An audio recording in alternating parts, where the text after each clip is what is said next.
We? It Wasn't Me, by Claire Helen Welsh and Nicola O'Byrne. Lenny the lemur was on holiday in Alaska. He was skipping across the snow in the spring sunshine when he slipped in a puddle. It was wet and yellow and smelly. Yuck, said Lenny. Is that we? It wasn't me, said the grey wolf, prowling over the frozen ground. I do my wees on trees like this. Thought Lenny. The wolf's wee didn't look or smell like the puddle of piddle he had slipped in. But if it wasn't you, then who? Said Lenny. Whose wee could it be? Lenny was determined to find out. So off he set. We? It wasn't me, said the leatherback turtle, swimming in the shallows. I wee through my mouth and then rinsed like this. Swish swash. Sounds tasty, said Lenny, stifling a giggle. But if you didn't piddle the puddle, then who did? Wee doesn't just fall out of the sky. Plop. Oops, sorry, called the bald eagle, nesting in the trees above. That was me. But the other one wasn't. I poop and wee at the same time. It's squishy and white. Yuck, huffed Lenny, mopping a splatter of splodge from his brow. But if it wasn't you, then who?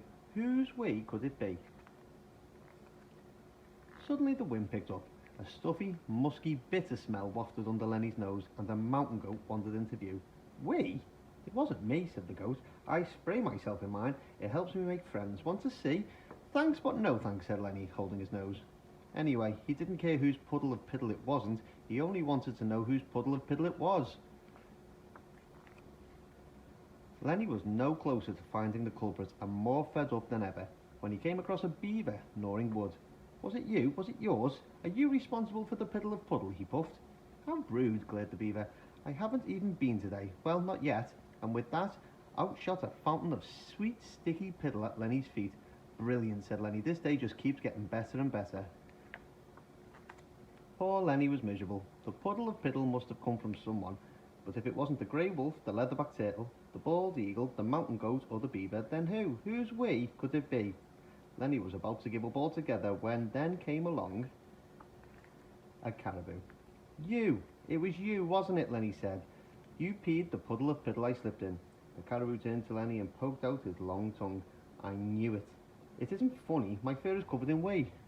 But the caribou wasn't making fun. He lowered his tongue to the ground to take a slurp. Wait, stop, Lenny yelled. That's not water. It's whey. Too late. I know, smiled the caribou, licking his lips. Whey is nutritious and delicious. And this one is full of salts. I travel miles just to drink it.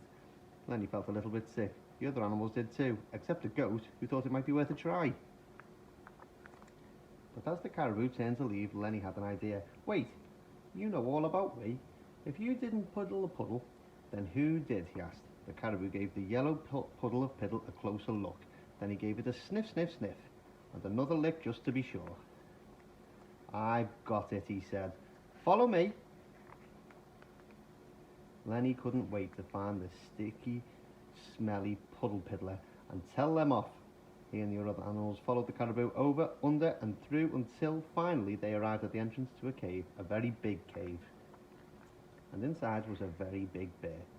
Suddenly Lenny didn't feel quite so strongly about the puddle of piddle, and he certainly didn't want to bother the bear with his smelly problem. Did you do it? The others asked him. Did you tell off that bear? No, said Lenny, but I left a message.